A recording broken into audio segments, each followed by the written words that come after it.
Selanjutnya marilah kita dengarkan materi pelajaran yang akan disampaikan oleh guru kita Al-Mukarramah Ibu Ustazah Hajah Intan. Kepada beliau kami persilakan.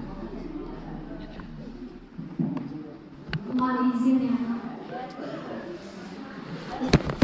Biar.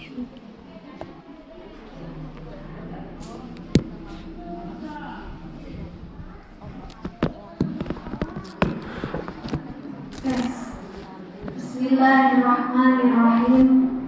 Assalamualaikum warahmatullahi wabarakatuh. Waalaikumsalam warahmatullahi wabarakatuh. Mama izin. Hamdan wa syukran lillah, sholatan wa salaman ala Rasulillah Muhammad ibn Abdillah wa ala alihi wa mawalah, amma ba'du. Yang sama-sama kita muliakan Ketua Majelis Taklim Nurul Huda Mama Haji Dewi beserta Bunda Ade dan keluarga. Semoga Allah selalu berikan kesehatan, keberkahan, rezeki yang melimpah, keluarganya sakinah, mawaddah, warahmah. Yang sama-sama saya banggakan para pengurus Majelis Taklim Nurul Huda, Bu Iim beserta jajarannya, Encing dan semua para kesepuhan di sini. Mungkin ada Ibu RT, ada Ibu RW, ada semua di sini ibu-ibu yang hadir yang tidak dapat disebutkan satu persatu. Mudah-mudahan tidak mengurangi rasa takzim saya.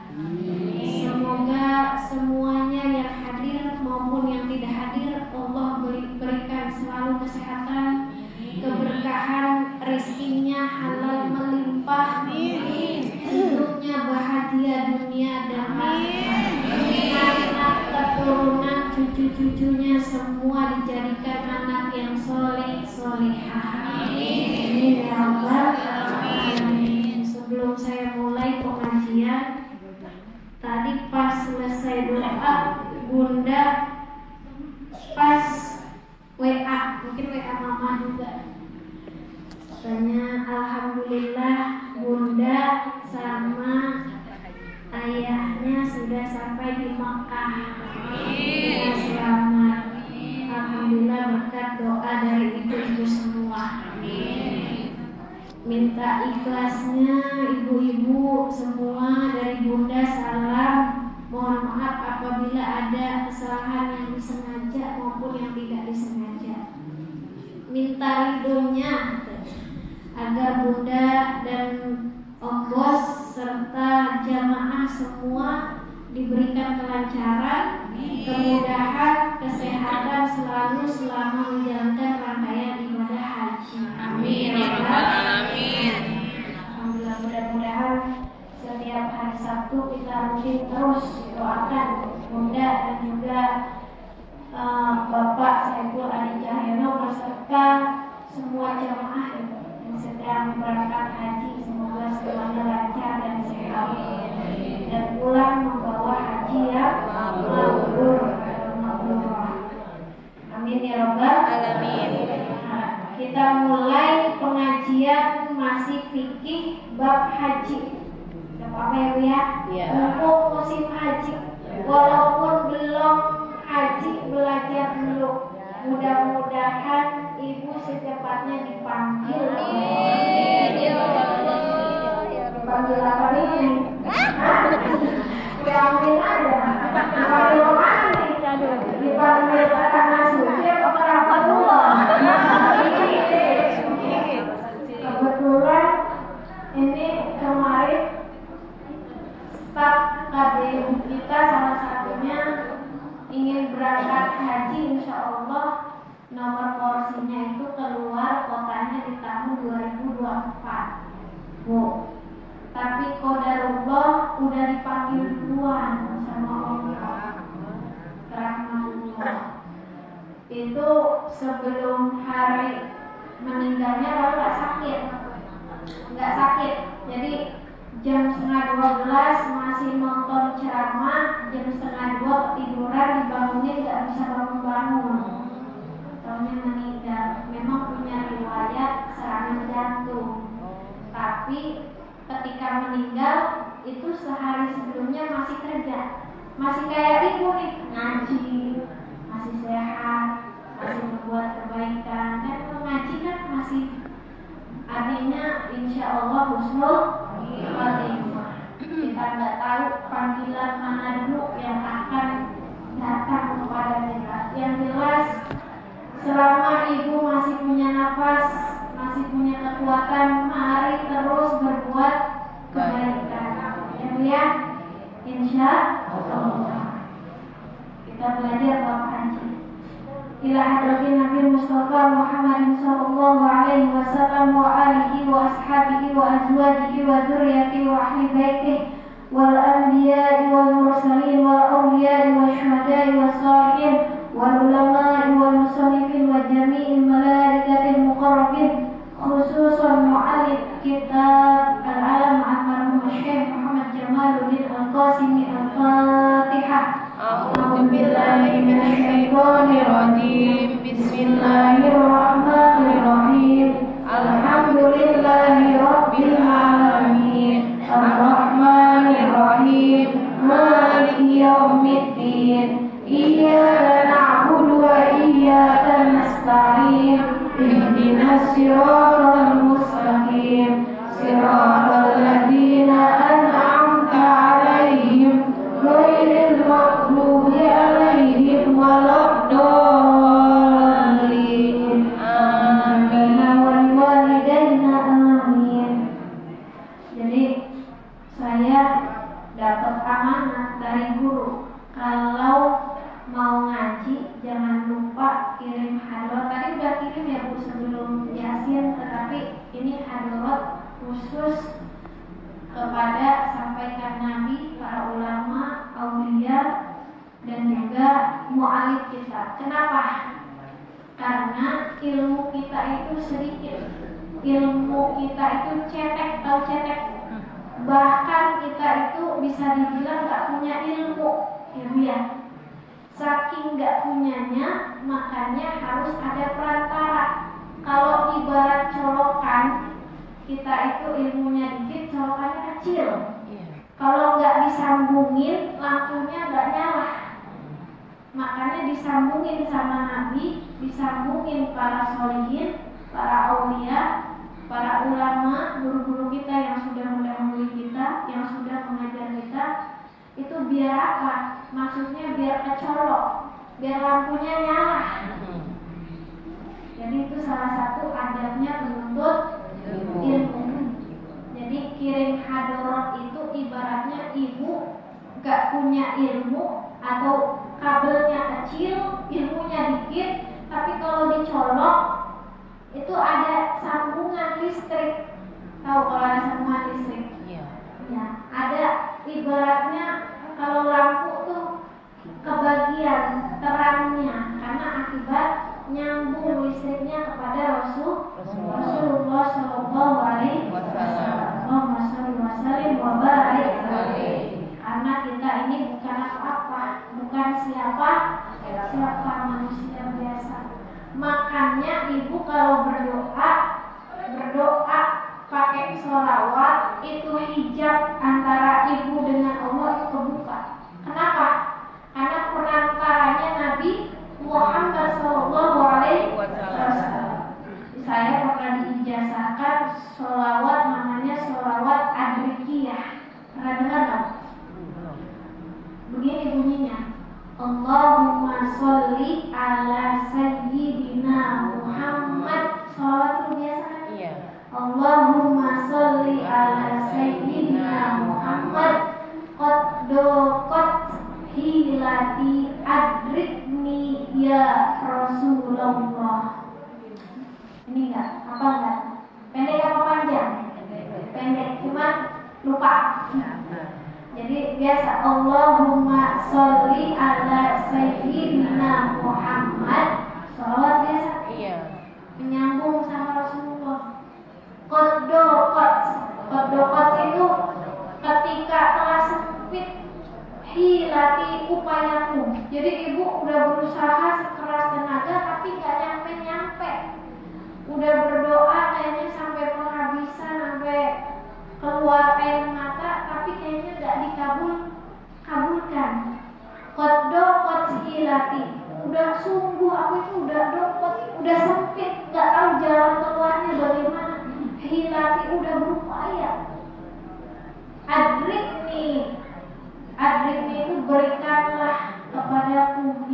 Rasulullah, ya Rasulullah, wahai Rasulullah. Maka ada yang menambahkan ya Allah, ya Rasulullah, ya Allah, ya Rasulullah, atau adrikni ya Rasulullah. Jadi saat kita sempit, udah kadang-kadang ujian hidup itu kita nggak ada jalan keluar ibaratnya itu ya. Saking susahnya, kadang-kadang kita terhimpit masalah, bingung. Itu saya diijazakan baca doa itu agar apa? Agar terkabul doanya, agar segala kesusahannya Allah berikan jalan keluar. Namanya sholawat adrikiyah. Saya ijazakan juga buat ibu semua. Allahumma sholli ala sayyidina Muhammad qad hilati adrikni ya Rasulullah. Qad hilati itu sungguh telah sempit, hilati kesusahanku, apa upayaku. Adrikni ya Rasulullah, adrikni, berikanlah kepadaku ya Rasulullah. Insya Allah kalau kita dalam keadaan sempit, rutin baca sholawat adrikiyah, Allah akan kabulkan dengan perantaranya Rasulullah. Karena kalau udah perantaranya Rasulullah, udah nggak bisa macam-macam yang lain.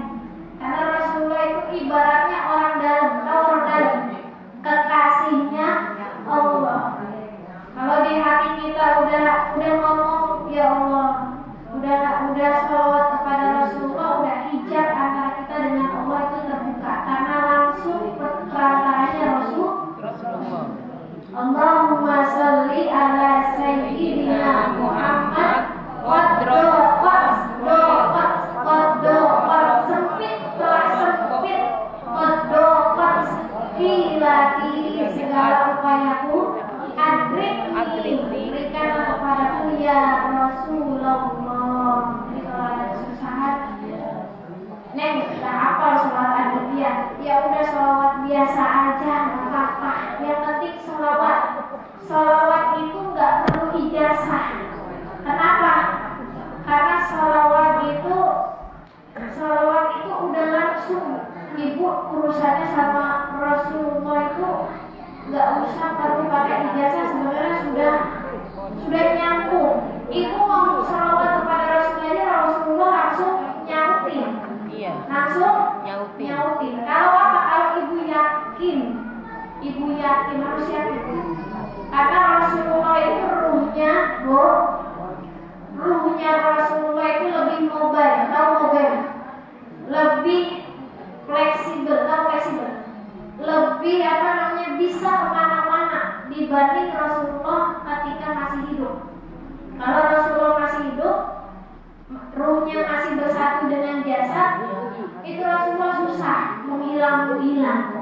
Tapi kalau Rasulullah sudah meninggal, itu ruhnya yang di Indonesia sholawat, yang di Afghanistan sholawat, yang di Mekah sholawat, itu Rasulullah bisa tahu. Jadi jangan ragu untuk bersolawat kepada Rasulullah. Kita lanjutkan. Ingatin saya kalau sorean Bu. Kalau ngomongnya kepanjangan ingetin, kedipin aja. Kalau nggak ini goyang-goyang aja. Kalau udah ibu goyang-goyang, berarti ini tandanya udah mau pulang. Goyang-goyang mah pegel. Iya. Kita lanjutkan. Al-bab as-salis, bab yang ketiga, fi adabi daqiqati wa a'malil batinah. Adab-adab yang lembut atau yang baik dan amal-amal batin. Ternyata adab ini bukan hanya untuk orang yang berhaji saja, bukan hanya untuk orang yang berhaji atau berumrah saja, tetapi seyogianya kita juga punya adab ini. Adab-adab yang lembut dan amal-amal batin. Ya, amal baik boleh. Amal batin. Jadi amal baik itu amal soleh juga baik, batin yang soleh. Iya. Karena amal soleh itu selain syaratnya iman, dia harus ada keikhlasan. Iya. Kalau nggak ikhlas, nggak nyampe sampai akhirat. Amal baik banyak, tapi soleh sedikit. Jadi amal baik sama amal soleh ini nanti kalau ibu baca tafsir itu beda. Baik itu belum tentu soleh, tapi kalau soleh udah pasti baik. Karena soleh itu ternyata bukan hanya mencakup kebaikan secara fisik, tapi soleh juga di dalam batin. Jadi ada rasa ikhlas di sini. Itu yang susah. Kita menjalankan kebaikan mungkin kalau membiasakannya ada yang ringan ya. Iya. Tapi untuk menjaga hati itu yang berat. Itu amalan batin itu yang paling berat. Nah ini paling tidak kita punya salah satu amalan ini. Jadi ada orang yang berhaji, ternyata bukan hanya orang yang berhaji saja, tetapi orang yang belum berhaji pun harus dibiasakan. Kenapa? Karena kalau ibu sudah berhaji lalu baru ingin membiasakan sulit. Makanya banyak orang yang berhaji pulangnya begitu lagi. Nggak ada perubahan. Iya benar. Harus dibiasakan. Adab itu harus dibiasakan. Kenapa? Karena kebiasaan itulah yang akan menjadi karakter. Kalau nggak dibiasakan hanya tahu aja belum tentu jadi karakter. Ya itu belajar, tapi kalau nggak diamalkan maka tidak menjadi perubahan lebih baik untuk hidup kita. Makanya saya belajar, ibu belajar di sini sama-sama kita perbaiki hidup kita agar kita nanti ketika menjelang wafat husnul khotimah. Itu kan cita-cita terbesar ya. Iya. Husnul khotimah. Makanya kita banyak sifat jelek, kita banyak mungkin maksiat kepada Allah, tapi seiring berjalannya waktu kita sudah berniat untuk memperbaiki diri. Iya. Nah ini adab-adabnya. Daqaiqul adabi, adab-adab yang baik atau yang halus. Daqaiq itu halus atau lembut. Wahya sab'atun, yaitu ada 7. Apa aja nih yang harus ibu persiapkan dari sekarang? Al-awwalu, yang pertama, antakunan nafaqatu halalan walhamu mujarradan lillahi ta'ala. Jadi yang pertama, ini adab juga, adab orang yang berhaji atau orang yang mau bersiap untuk menyambut panggilan Allah harus nafkahnya halal. Tahu nafkah? Apa nafkah? Hartanya harus halal. Nah ibu dari sekarang nih persiapan. Kira-kira ibu dan suami mencari nafkah ini sudah di jalan yang halal belum? Insya Allah. Nanti halal ini kan kalau menurut syariat cirinya 3. Yang pertama zatnya, yang kedua cara memperolehnya, yang ketiga prosesnya. Paham belum? Kalau belum saya jelasin. Kalau udah paham lanjut. Nah, belum paham. Jadi halal itu cirinya ada 3. Ibu bisa mengetahui itu nafkah atau itu makanan, ya halal atau tidak halal. Kalau halal cirinya ada 3. Yang pertama zatnya. Zatnya itu zat itu berarti ini apa yang terdapat di dalam komponen itu sendiri, harta itu sendiri. Misalnya kalau makanan, zatnya itu sudah diatur oleh Allah. Misalnya kalau ayam halal, kalau babi haram, kalau minuman keras haram, kalau narkoba haram. Nah, ketika misalnya ibu atau suami ibu bekerja di bagian narkoba, nah, ternyata halal apa haram? Halal. Mengedarkan narkoba atau misalnya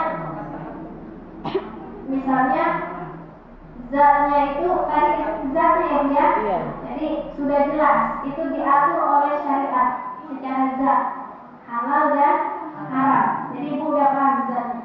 Yang kedua, cara memperolehnya. Cara memperoleh, misalnya ibu makan ayam, ayam zatnya halal. Cara memperolehnya bagaimana? Apakah dengan mencuri? Ataukah dengan mengambil hak orang lain? Ataukah dengan membeli dengan uang yang halal? Nah, itu cara memperolehnya. Ayamnya halal, kalau memperolehnya itu hak orang lain, ibu ambil, berarti yang masuk ke dalam mulut perut ibu adalah hal yang haram. Karena halal itu harus 3 kali unsurnya, zatnya, memperolehnya, sama prosesnya. Ya, jadi cara memperolehnya boleh nyuri atau boleh beli yang baik-baik. Beli juga hati-hati ibu. Beli juga hati-hati. Belinya ibu kadang-kadang kita ini zaman kalau dagang itu harganya dinaikin 100%. Ya Bu ya. Sehingga awalnya juga diturunin 100%. Itu yang beli sampai dagang sama aja. Iya. Kalau bisa mah kalau dagang jangan memberikan label harga di atas semua 100%. Kalau itu barang yang sudah artinya ibu tinggal jual. Beda dengan makanan. Kalau makanan dibuat kan ibu ada jasa di situ, ada capek di situ, belum ininya, belum itunya. Itu maklum. Tapi kalau misalnya baju harganya 100.000, ibu jual 200.000. Kalau bisa jangan. Karena apa? Karena Rasulullah sunnahnya kalau dagang untungnya, kalau dagang barang jadi ya Bu ya, barang jadi jangan sampai 100%. Kecuali tadi ibu beli terigu, ibu olah, capek tuh ibu. Nah, belum airnya, belum segala macam, itu namanya kan ada harga barang, ada harga jasa. Nah, makanya ya palingnya kalau baju transportnya berapa, keuntungannya berapa, silakan. Nah, ini cara memperolehnya tadi, udah paham ya Bu ya? Jadi cara memperolehnya mengambil hak orang lain atau itu hak murni ibu. Kalau hak orang lain bisa jadi ayam yang halal menjadi haram. Haji misalnya uangnya 50 juta misalnya. Kalau daftar awal kan 25.500.000. Kemarin kan pelunasan 49 juta sekian ya, hampir 50 juta. Tahun ini kan naik. Nah, itu uang itu dari mana? Apakah dari hal yang halal, jelas, ataukah ibu boleh misalnya judi, atau boleh ngambil haknya orang lain. Nah, bisa jadi nanti cara memperolehnya itu juga harus diperhatikan. Itu paham ya? Yang ketiga itu prosesnya.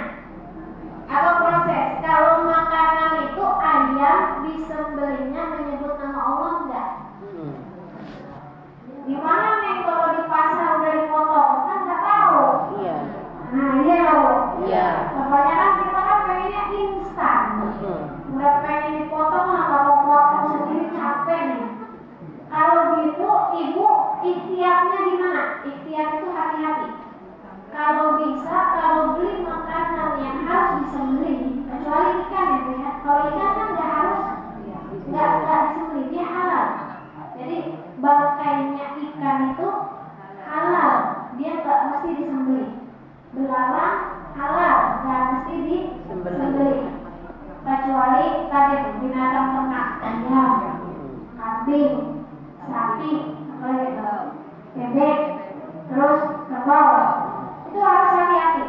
Ikhtiarnya gimana? Kalau ibu beli, paling mudah yang motong orang muslim. Kalau orang muslim insya Allah paham, walaupun dia cuma nyebut bismillah. Ya, ikhtiarnya hati-hatinya ibu beli kepada orang muslim. Neng, tapi bosnya Cina, tapi yang motong muslim sih. Ya silakan, saya nggak melarang, karena jual beli itu muamalah. Muamalah itu kita nggak harus belanja kepada orang muslim, tapi boleh kepada orang non-muslim. Tapi kalau masalah sembelihan, nah yang membeli harus orang muslim. Makanya kalau ibu rajin nggak males ibu golok sendiri, ya Bu ya. Tapi kan masalahnya zaman sekarang itu udah instan. Udah instan. Kalau suami saya masih tuh ke pasar golok, dia punya golok sendiri. Jadi, biar apa katanya? Ya kalau doanya suami kan sama doanya orang beda. Jadi makanannya lebih berkah. Doanya suami. Jadi, tapi masa dia suami harus itu enggak juga. Jadi ikhtiarnya beli sembelihan kepada orang muslim Islam. Atau paling enggak bosnya Cina yang membeli orang muslim. Karena sekarang banyak yang jualan ayam itu orang bukan muslim, banyak yang banyak. Lokasinya banyak. Jadi itu prosesnya namanya. Jadi prosesnya kalau disembelih dengan menyebut nama Allah berarti halal. Zatnya halal, memperolehnya halal, prosesnya halal. Baru itu namanya nafkah yang halal. Sama ibu mau pergi haji, tadi suaminya dapat duitnya halal, misalnya bukan boleh judi, ya Bu ya. Terus cara memperolehnya juga boleh kerjanya di perusahaannya jelas. Perusahaannya jelas, kan ada perusahaan yang tidak jelas ya Bu? Iya. Ada perusahaan tiba-tiba nggak kerja, misalnya dapat bonusnya gede, atau penipuan, perusahaan yang penipuan. Nah itu kan bisa jadi nanti nafkahnya juga yang ibu makan, uangnya enggak jadi barokah. Karena apa? Karena tadi memperolehnya misalnya perusahaan tukang tipu.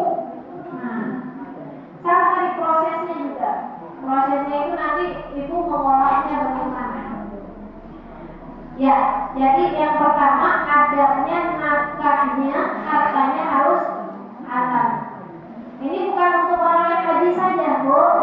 Ibu anaknya nakal bisa jadi karena ada makanan atau minuman yang masuk yang gak halal. Bisa jadi, Bu. Hati-hati.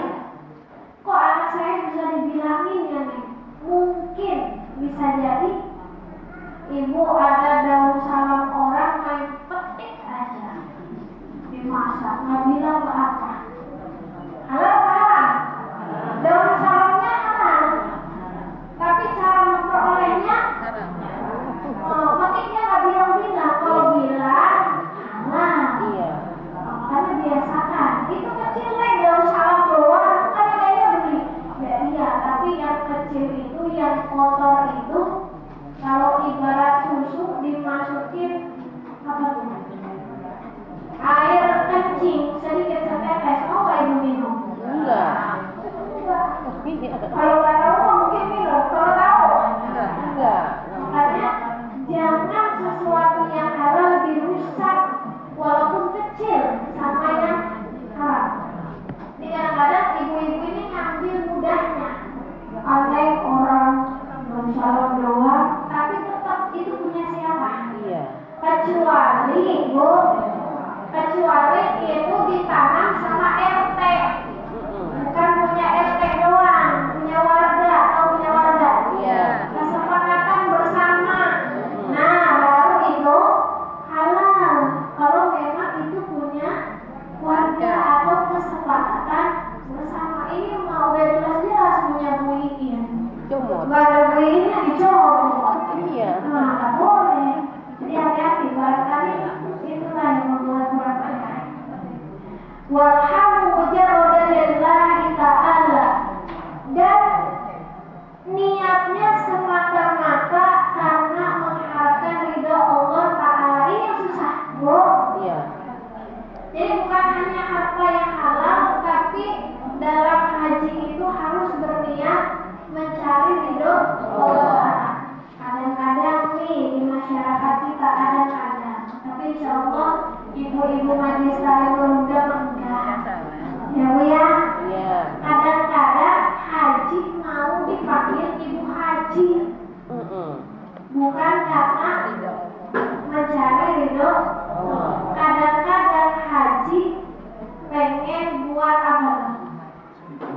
buat gengsi lah nggak haji. Orang udah punya mobil masa nggak haji? Nah berarti itu bukan mencari ridho Allah. Udah niatin aja mencari ridho Allah. Mau orang panggil haji kek, mau orang panggilnya anak kek, mau orang panggil apa, itu bukan urusan kita. Bukan urusan Allah. Walazim syair dan niatnya mengagungkan syiar-syiar Allah. Ibu kalau mau umroh mau haji itu niat juga untuk mengagungkan syiar-syiar Allah. Jangan sampai ibu walaupun belum punya uang, walaupun belum punya harta, nggak ada niatan untuk nanti pergi haji. Nih banyak kita begini bu, neng mentang-mentang nggak punya uang, nggak ada niatan, kan niat, nggak ada niatan seumur hidup untuk pergi. Jangan. Kenapa? Karena haji itu rukun Islam. Seumur hidup sekali bagi yang mampu. Maka ibu walaupun belum mampu harus punya niatan. Nanti kalau sudah punya uang, aku mau menjalankan rukun Islam yang kelima gitu. Jadi jangan sampai dari sekarang gak ada niatan. Harus ada niat. Ya Allah aku niat nanti kalau punya rezeki banyak mau daftar haji. Atau paling nggak udah nyelekin tuh dari sekarang tuh. Jadi niatnya dibarengi dengan nabung. Jadi niat doang tapi nabungnya nggak mau. Nabung aja sendiri dulu, nabung nggak apa-apa pakai celengan. Atau ibu sekarang nabungnya pakai bank ya. Hebat kan nenek-neneknya. Pakai celengan. Dibawa kasur mulu sih kakaknya. Yang penting ada niat. Terkumpul berapa itu sudah tercatat di sisi Allah. Ibu punya niatan untuk menjalankan rukun Islam yang kelima. Ibu punya niatan sudah tercatat sebagai orang yang ingin berhaji menyempurnakan agama Islam. Ya, jadi harus ada niatan. Langsung aja saya ini biar nggak kelamaan. Yang kedua asal ini ada 7. Ini udah jam berapa? Jam 5 lah. Atau soalnya ibu-ibu mau pengalaman, banyak cucunya, banyak anaknya di rumah. Tapi ngaji, ya bu ya. Kalau lama-lama banyak-banyak juga ngeplay otaknya. Kita ngomong apa sih? Udah ngeplay gitu. Kalau udah lebih dari sejam udah ngeplay. Ya, yang kedua adanya apa? Atawasuh bizari, meluaskan bekal. Wati bernafsi dan senang jiwanya bil badli dengan memberi, wal infaqi dan berinfak, min ghairi taftir wala israr. Ini tidak sempit atau tidak terlalu pelit dan tidak terlalu berlebihan. Bu, ingat, ini adab bukan hanya buat orang yang berhaji, tapi juga adab untuk ibu yang ingin menyambut. Semua ingin menyambut panggilan Allah. Yang kedua ini meluaskan bekal. Nah ini artinya apa? Ibu senang dengan memberi. Ibu senang dengan memberi, ibu senang dengan berinfak. Jadi ibu rasanya gini, senang itu, senang memberi. Ibu kalau dikasih senang nggak? Senang. Kalau dikasih hadiah, senang. Nah kalau ibu bisa lebih senang lagi dengan memberi, berarti luar biasa, cakep. Jadi kesenangannya lipat ganda kalau memberi dibanding ibu menerima. Karena apa kata Rasulullah? Ayat mulia khairun minal yadis sufla. Memberi itu atau tangan di atas lebih baik daripada tangan di bawah. Artinya kalau ibu diberi, ibu punya satu kebahagiaan, dapat hadiah. Ketika ibu memberi, ibu punya 2 kebahagiaan. Yang pertama ibu bahagia, ibu telah memberi, pasti Allah lipat gandakan sesuai dengan firman Allah.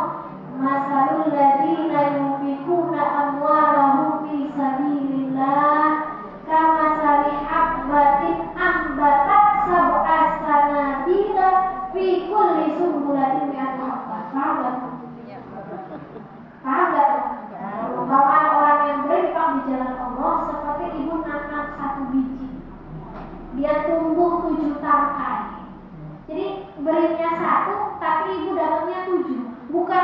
dapat 7, tapi ibu dapat keberkahan tiap pakai tumbuh 100 bulir. Kalau ibu tahu, masya Allah, gak punya duit sehari cuma punya duit 10.000, tapi masih bisa berbagi walaupun 1.000. Luar biasa. Makanya ini sunnahnya Rasulullah, tiap pagi kalau bisa ada sedekah walaupun hanya sedikit lah. Karena apa? Karena malaikat itu berdoa tiap pagi. Ada 2 malaikat yang turun tiap pagi, Bu. Iya. Lihat nggak? Ada 2 malaikat turun tiap pagi. Ngelihat nggak? Enggak. Ngedengar nggak? Enggak. Itu malaikat ngomong apa? Allahumma, ya Allah, aktif berikanlah munfikon kepada orang yang berinfak. Apa? Khilafan akan ganti. Itu malaikat yang lagi doain orang yang berinfak, dikasih lipat ganda oleh Allah, dikasih ganti oleh Allah. Makanya kalau ibu berinfak sehari itu ibu dijamin sama Allah nggak bakal miskin. Nggak bakal miskin, percaya nggak? Percaya. Kalau ibu infaknya nggak yakin, artinya mau infak tapi takut kurang lah, nanti jadinya kurang mulu. Iya. Udah kalau infak udah yakin pasti Allah akan berikan ganti, maka ibu akan dijamin oleh Allah sesuai dengan doa mereka. Allahumma a'timun fikon khalaqan, itu doa mereka. Tapi satu lagi ada malaikat yang berdoanya sebaliknya. Wa yaqulu ahaduhum, tadi kan Allahumma a'timun fikon khalaqan, kepada orang yang berinfak akan ganti. Ya Allah, berikanlah ganti kepada orang yang berinfak. Walaupun infaknya cuma gopek. Iya.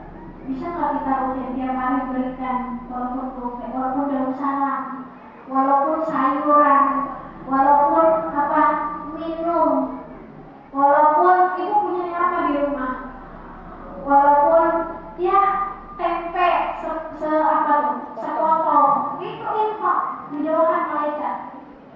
Insya Allah hari itu ibu dijamin. Yang kedua, malaikat doa apa?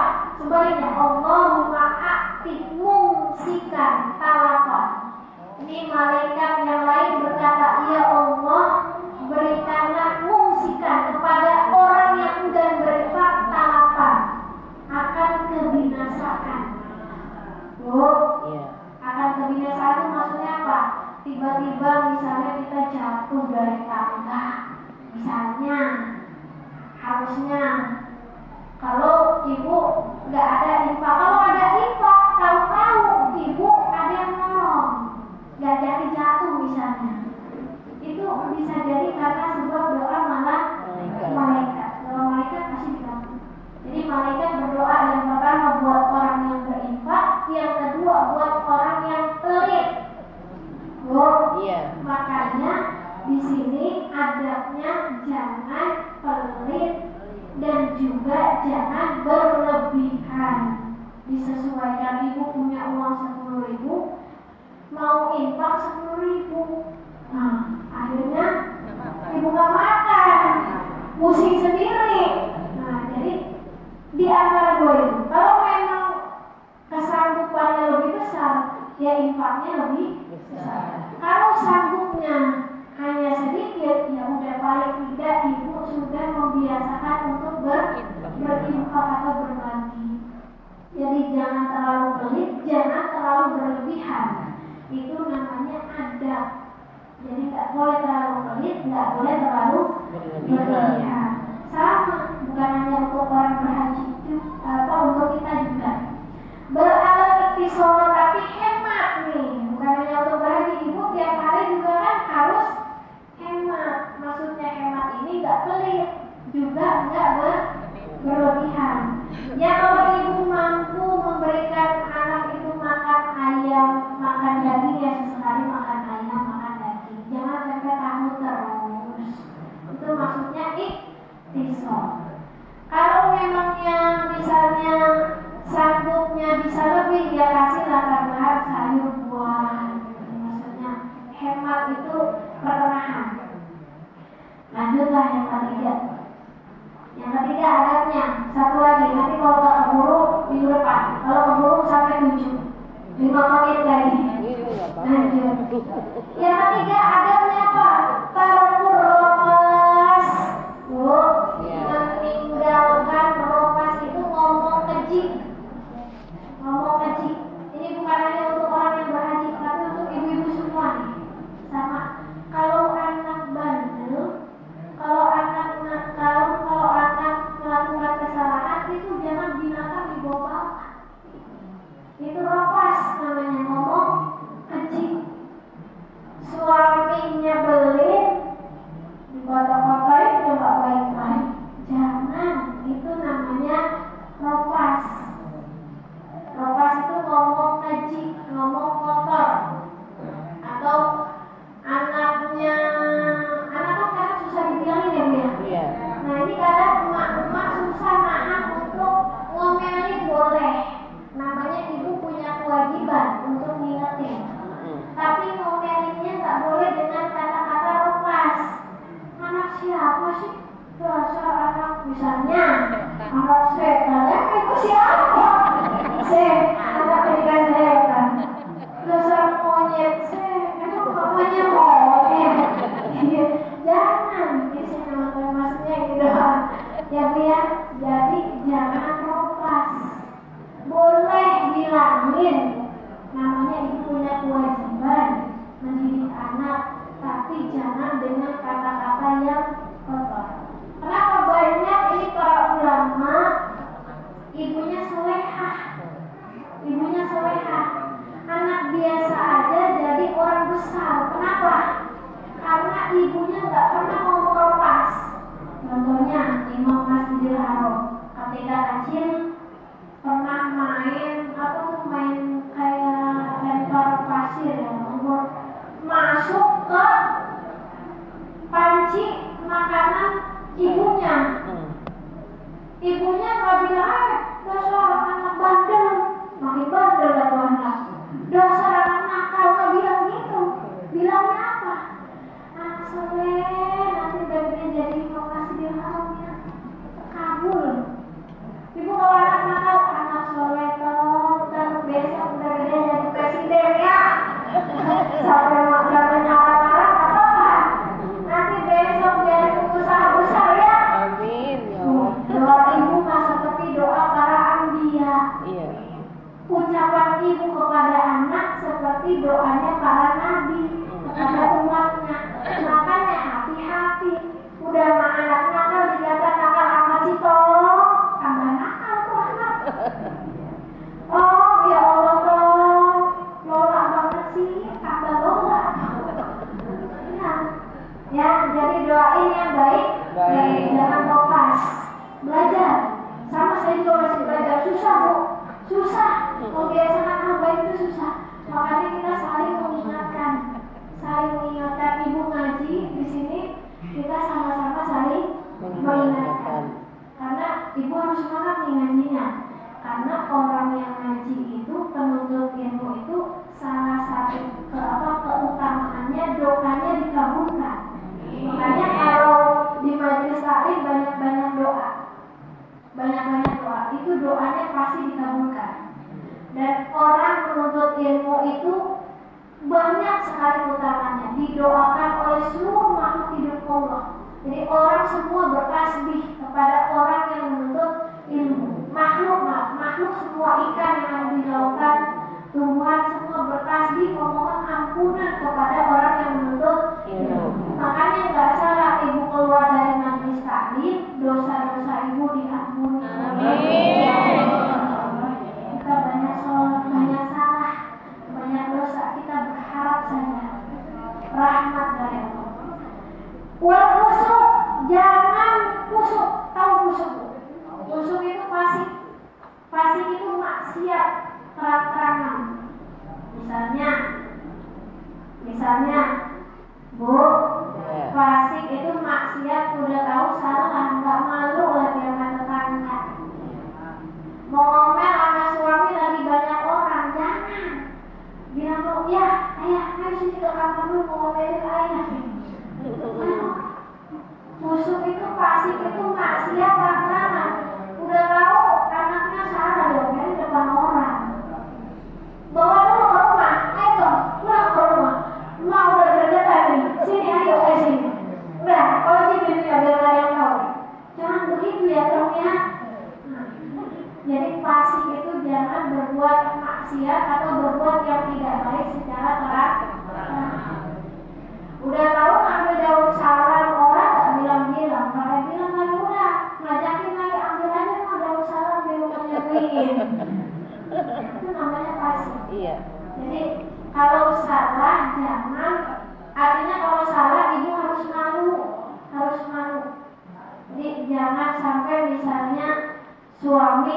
ngomelin di depan umum, buat orang malu itu Bu.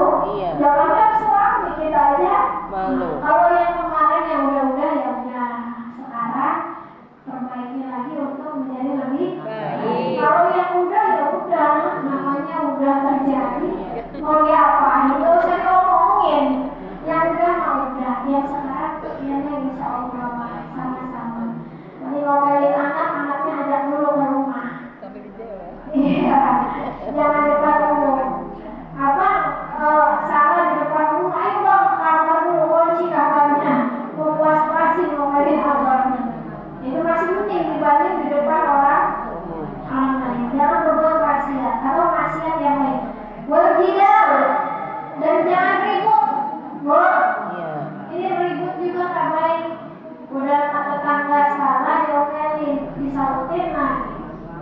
Akhirnya enggak selesai. Satu emosi semua emosi. Jangan itu jidal. Jadi kalau ada yang salah diingatkan baik-baik bagaimana caranya. Karena manusia itu tempatnya hilang, tempatnya salah. Ibu, saya juga pasti punya salah. Ibu juga pasti pernah salah.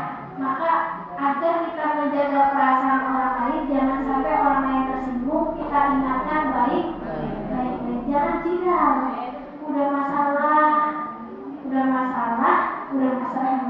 Udah salah, diomelin, main adu mulut, yang satu adu lagi, nggak selesai. Harus ada yang jadi air, kalau yang satu api. Udah ya Bu ya, yang 5 udah ya, nanti minggu besok kita lanjutkan lagi. Masih 3 lagi nih. Masih 3. Kalau saya teruskan nanti Ibu udah goyang-goyang ini.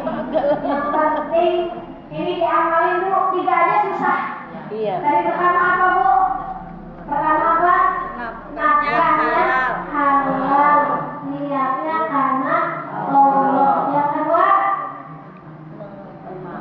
senang untuk berinfak atau tidak pelit dan tidak boros. Yang ketiga, apa Bu yang ketiga?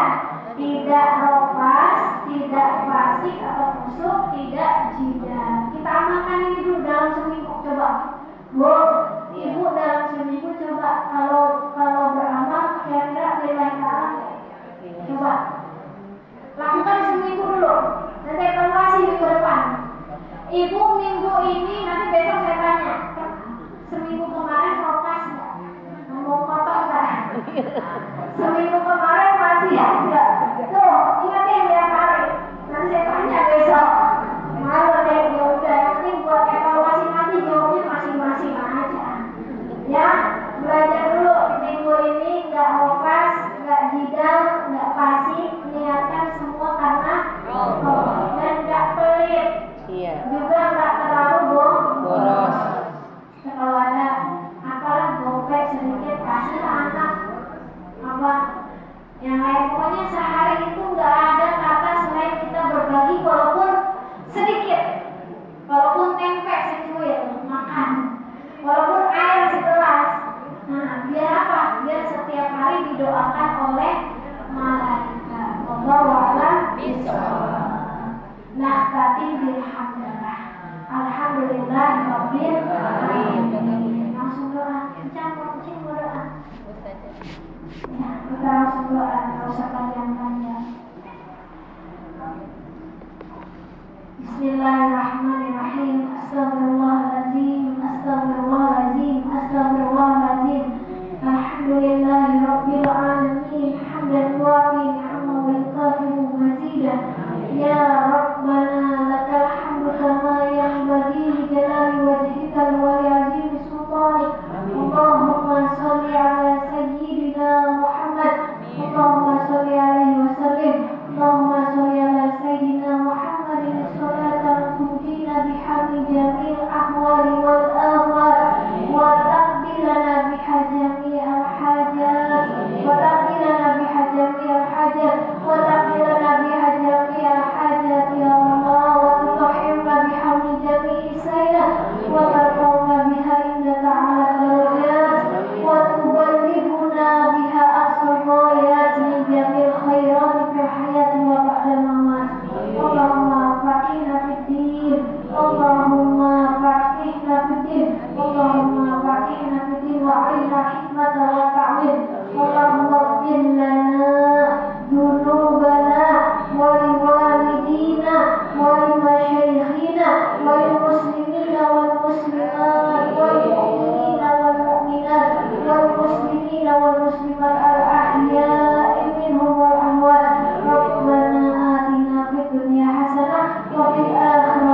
Bunda Ade dan Bapak Saiful Adi Cahyono.